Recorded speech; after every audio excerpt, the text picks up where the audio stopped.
C Joseph Vijay எனும் நான்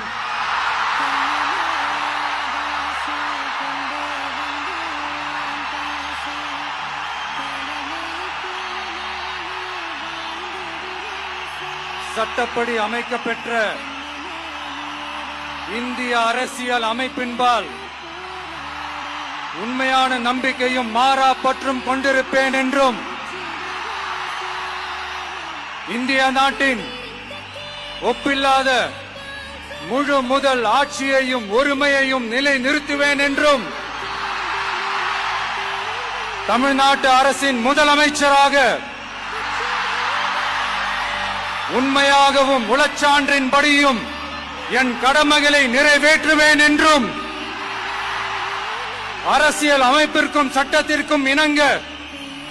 அச்சமும் ஒருதலை சார்பும் இன்றி விருப்பு வெறுப்பை